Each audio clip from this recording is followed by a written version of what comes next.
man. Okay, 35 Yeah, those have been two brutal You ready to fight? rounds. Bring it on, come on. That looks like quite a deep cut as well. Rob, do you agree? He must go for broke here. He must plant his feet and hope to land one of those shots that can pull this out of the bag for him. Without a doubt, he's got to get in close, use those combinations and throw some big punches now. But it must be frustrating when you see your man bouncing on his toes like that. When it's the third round, you know, he's going into this round now, champ, with nothing to lose. You know, as far as we're concerned, it's two rounds to Eugene. You know, let's just hope that the judges may score it differently, or they may score it the same.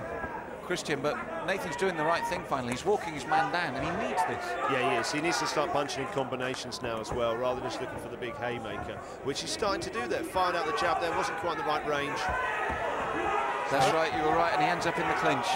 First time it's really gone into this distance for the whole fight. Bit of a surprise there. I was actually expecting the guys to see this round out on its feet. Quite surprised to see somebody clinch, possibly looking for a takedown. Well, with the Muay Thai skills, we'd be looking for the elbow, as we saw there on the turn, or the knees, and it's suddenly back into the centre of the cage again. It's ineffective at this stage. As we said, he really needs to step in, get those combinations going. He can't just keep throwing that right, Christian. No, he can't. He needs to do more here. He needs to start punching in combinations. And Rob, you look at Eugene, he's light on his toes, he's thinking, he's always moving. I really do feel that what we saw at the last 30 seconds of the round, if he started this round like that, we could be looking at a stoppage.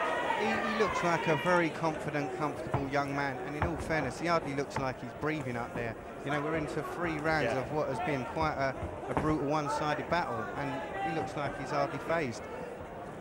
He's got lots of talent, this guy, seriously. Eugene's a real deal. So it's been one-way traffic, sadly, for Nathan Champ, as Eugene Fadiora sets out his stall, and on his way, unless a miracle happens for Nathan, to the final of the welterweights. But with these guys at this level and that power, one punch can change everything. You just don't see it coming at the moment. No, you don't. Also, he's got plenty of heart, Nathan. He hasn't stopped. You know, fair play to him. It's a good point, Rob. He's taken everything that's been handed out. That's right, he keeps coming forward, keeps trying to land that big right, and in all fairness, I mean, he's swinging that big right heavily. If it does land, then there's every chance it could put Eugene away. Well, he needs it to land very shortly because the clock is ticking on the 3rd and final round. And Nathan's face and Eugene's movement and tells a whole story here about which way this fight has gone. And it has been one-way traffic, it's been brutal, it's been hard. Nathan's still there, but really time is running out for his opportunity. And you can hear the crowd trying to get him going, Christian, but it's like Nathan is stuck in a second gear compared to Eugene, who's able to switch through them. Yeah, he is. He's making easy work of it now, isn't he? You know, he just kind of like he's riding this round out. He's circling away from him, doesn't want to engage too much. So good right there for Nathan. He's not trying. Well, Rob, when you hear the crowd's response, they want to see him do this. That's right, they want to see him move forward and use his hands. With a boxing background, it's what everybody's been waiting for, to see him move forward and use some combinations. Unfortunately, it just hasn't come. Yes, an attempted Superman punch, and then he's relied so much on that right hand, but Eugene has seen it coming and moved smartly away, and again, unlike his opponent, slips outside the left hand to make it more difficult for him, and then suddenly comes back with his own little hook there from the left. And Christian, it's been a textbook performance. Yeah, it has. You get the feeling this is the fight the way he wanted to go for Eugene. He's staying out the way right now. I think he still knows that Nathan could do some damage with the punches, but he's quite happy to keep this kind of jab and move at the moment. And Rob, for Nathan, too little, too late? Yeah, definitely. You know, Eugene looks as though he's just, you know, as Christian pointed out, riding out the rest of this round. I believe he has got a lot more to offer. He's got a lot more in the tank, but why risk it when you can comfortably sail through this next round? Yes, and that jab again. Oh, the short elbow attempt there, only the second in the round from Eugene. But that jab, he's forced Nathan to eat that all evening. But you just wish when you see moments like this, Christian, that Nathan had started that from the beginning of the round. Yeah, he's shown some great punches here. He caught with a body shot, peach of a left hook to the liver earlier. Really good. He's really gone up again now. And to be fair, Eugene does hold his chin high. Yes, he does. His guard's low as well. You know, I mean, against someone like Nathan, I mean, look at that. He really caught him there and he's gone straight into the clinch.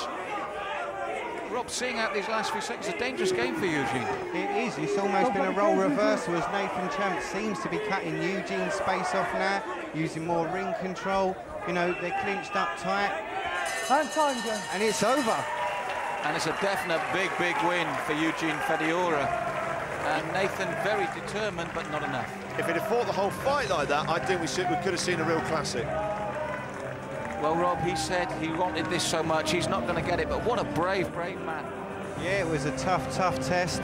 That young man there, very accurate, very sharp, and someone I believe is going to be a real contender for this title.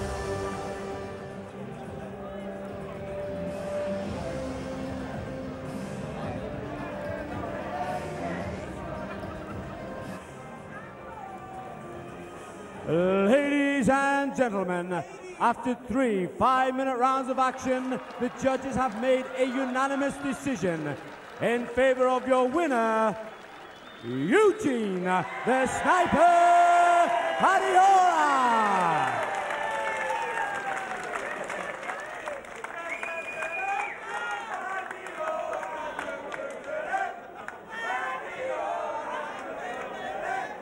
Okay, and with the winner now, let's have a big round of applause. What a great fight, some silky skills there. Well, I've just done exactly what I've been practicing, and obviously follow a game plan, it goes to plan. You had some really precise kicks and hands there, looking some really good Muay Thai on that. You happy with tonight's performance? I am. I've worked just trying to pick my shots, making sure they're more effective when they hit rather than just throwing them and hoping they hit. How worried were you that he might be looking for the big knockout? He really kind of went up a couple of gears in the last minute there. Very. That's why I just kind of slowed it down a bit, tried to keep it at my pace rather than let it go up to his. If I can keep him controlled, then I can try and stop him hitting me, therefore I can win. And you're straight through to the final. You've got to be happy with that. I always got happy with a win, but a final with a belt at the end of it, well, what else can I ask for? Well, listen, I do think, and another guy's got a proper job there. You're training barrister. I'm not officially a training barrister. I've just completed a law degree. I've got a 2-1, so I could be very soon. So you're a student? I was. A few weeks ago. Now I'm not. So listen, how seriously are you going to be taking the final then? Obviously you've got a lot going on in your life, but you're really ready to win that final? Yeah, I've got a couple of years to work on that law degree, so right now I can focus on fighting and winning that belt. Fantastic fight. Well done, mate. Nice win, Eugene. See you in the final. You will. Not a mark on Nathan's face.